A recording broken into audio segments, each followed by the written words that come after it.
So welcome guys back to another video in the channel. We are doing our Premier League predictions for match day 18 now of the Premier League, and if you haven't already, please go check out my FPL Fantasy League. It is on my screen now, and here are the winners and leaders from the previous match day. So let's get straight into this video. First game is Sheffield United versus Newcastle United. Some of the games are a bit spread out with the way, you know, the postponements have worked with this corona thing.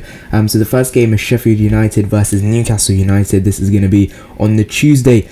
So in this game, the last fixture of the two sides, Sheffield United did lose 2-0 to Crystal Palace, and Newcastle on the other hand did lose 2-1 to Leicester City. And where that leaves the two teams in the side, Newcastle, for them it leaves them in 15th position with 19 points, and on the other hand Sheffield United with 2 points of 20 games. Not easy going for both sides, but they will want to improve, and I think both teams have the capabilities of improving in this game. But Newcastle, obviously they play their FA Cup game against Arsenal, which hasn't gone ahead yet of the time of recording. So I do think Sheffield United still win this one. They have a lot of firepower, and I think against the Sheffield United side, who are pretty decent, and I think, you know, they can be decent defensively, but they still just can't score enough goals. You know, signed Ryan Brewster, got other attacking qualities as well, but they're just not getting the job done. So for this game, I'll give Newcastle a 2-1 win in this one. Next game is Wolves versus Everton. Again, same thing applies with the FA Cup thing. But for Wolves, in their last game, they drew 3-3 to Wolverhampton Wanderers. Quite an interesting game. Connolly opened it with Roman Saiz scoring. Neo Mope makes it, Ruben Neves and Daniel Burns makes it 3-1 for Wolves, before Neo Mope and Lewis Dunk made it 3-3 for Brighton. Wolves could have won it at the end, but couldn't do so. A bad miss there from a player that did come on for Wolverhampton Wanderers, which was Otasowie, who missed an easy header. But for Wolverhampton Wanderers, not easy going in that game. But for Everton, they lost 1-0 to West Ham United, where it leaves the two in the sides. Wolves 22 points of 17 games. Everton 29 points off 16 games with the game. And I think, in my opinion, I think Everton will win this one. But again, Wolves are really good as well, so I will go for a draw in this game. I think the two sides are quite good, and I think we can see another quite an entertaining draw, which is why in this one I'll give it a 2-2 draw. Next game is Manchester City versus Brighton. Now the last games of these sides, first of all, Manchester City, they won 3-1 against Chelsea, went 3-0 up before Callum Hudson-Odoi got a consolation for Chelsea.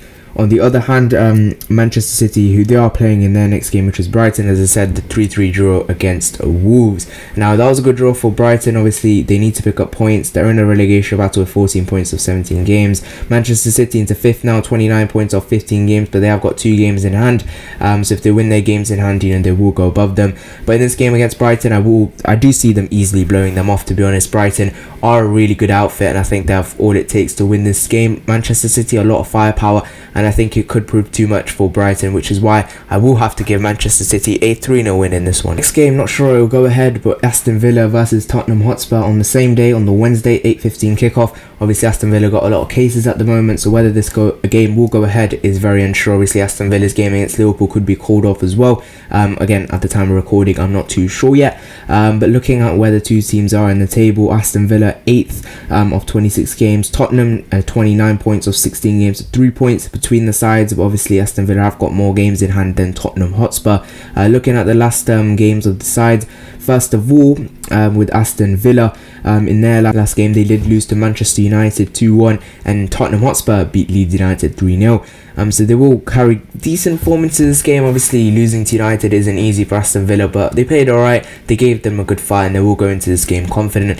I do think Aston Villa will beat Spurs. I don't know why. I just have a sneaky feeling Aston Villa could get one over Jose Mourinho's Tottenham, because Aston Villa, they have a good attack. Sometimes Tottenham's defense isn't good enough, and I think because the way they set up, their team is, their work, the good midfield they've got as well, they could outdo Tottenham in the midfield. They're not. I think it's quite overrated this season, Tottenham, their midfield, because they have such good attacking power. Will Aston Villa be able to cope? That's a question remain to be seen. But I think in this game, I will have to give Aston Villa a 3-2 win in this one, just to add a bit of spice in there. Next game is Arsenal versus Newcastle. I will do a separate preview to this game after Arsenal have played in the FA Cup, as well as Crystal Palace when they've played in the FA Cup. I will do a preview to this game separate, so make sure you guys check that out and subscribe, like and share the video if you haven't already, so you can't miss this, another Arsenal preview, match reactions, player ratings, all of that good stuff, as well with the transfer news as well. So make sure you go check out the video where I preview this game properly. Next game is the battle of the West teams, West Ham versus West Brom. Not a good pun to throw in there,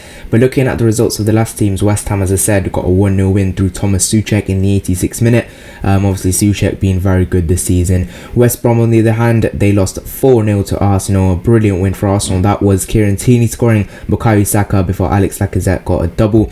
So West Brom not doing good at all, obviously losing to Leeds heavily, losing to Arsenal. You know, Tottenham, City, they got decent points, but they need wins, West Brom, and I think Sam Allardyce needs to get some wins now. And to be honest, I'll be honest, Robert Snodgrass is moving from West Ham to West Brom, and he could play against his former team a few days later. So that's quite an interesting fact there, and it'll be very interesting to see if Snodgrass does play against his former side when he does complete that move to West Bromwich Albion, because West Brom do need to get themselves out of this rut. They do sit 19th, 88 points of 17 games. They're 6 points off Brighton, so they've, you know, if they can get their act together, it's not all over. You know, 2-3 wins under West Brom's belt, and they could be under, you know, they could get something done here. And it's not all over for West Brom just yet, but for West Ham, on the other hand, 10th, 26 points, 17 games. Not doing as well lately, but that win over Everton was very good. I will give them a lot of confidence going into this game, but I do think West Ham will win this one, and I'll give them a 2-0 win in this one. This game is quite a big one. Leicester City versus Chelsea. As I said, Leicester won against Newcastle, and Chelsea lost 3-1 to Manchester City. But again, a huge game for both sides, because obviously Chelsea, they're going to play Fulham before this, I believe, but obviously with the way this is working, I have to do it like this. But again, will Lampard be sacked by this time? You know, obviously Fulham, I think they'll beat, but again, they're going up against Leicester City, so if Frank Lampard isn't sacked by then, you know, this Leicester game could be a big one. I think Rodgers could get one over Chelsea, and if he does, it could spell the end for Frank Lampard. Obviously, could be a big blow if it does happen.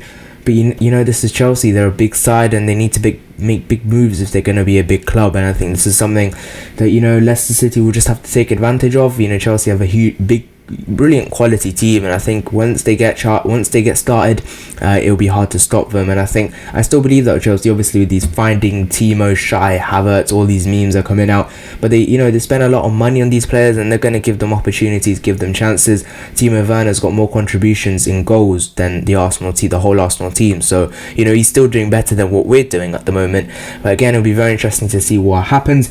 And Chelsea versus Leicester, and I do think Leicester will win this one, and I will have to give them a 2-1 win in this one. Next game, Leeds versus Southampton. Leeds, in their last game, they lost 3-0 to Tottenham, but before that, they beat West Brom 5-1. So it's always high scoring games with Leeds United. And Southampton, on the other hand, 1-0 win against Liverpool, huge win for them.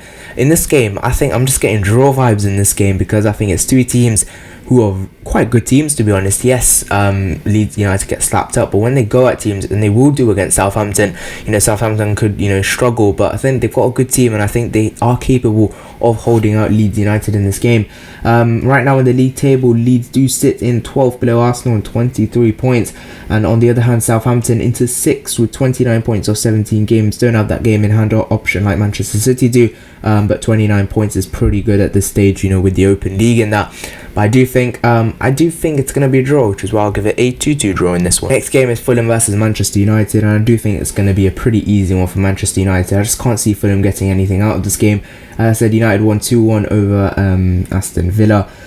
Fulham, their game got postponed, so they'll be back after quite a while, so interesting to see if they do win this or this do go ahead. But I think United will quite easily win this game in my opinion, which is why we'll have to give them a 3-1 win in this one. But not least, Liverpool versus Burnley. In this game, I do believe Liverpool will quite comfortably win this one. I say this, but obviously they lost to Southampton at the time of recording. Burnley, on the other hand, in their last game, as I said, they got postponed versus Fulham, so whether this game will go ahead remains to be seen. But I think Liverpool will need to bounce back, and I think they will do so in this game in the league against Burnley. Obviously they're level on now with Manchester United. If United win their game, they do go 3 points ahead in the title race, and ahead of, you know, the big game United versus Liverpool. Liverpool do need to get this win out of Burnley, and it'll be very important for them, you know, to do so, and I think they will, to be honest, Liverpool, and we'll have to give them quite comfortable forward win in this one. So guys, so much for watching this video. If you haven't enjoyed, please leave a like and subscribe. See you guys in the next one.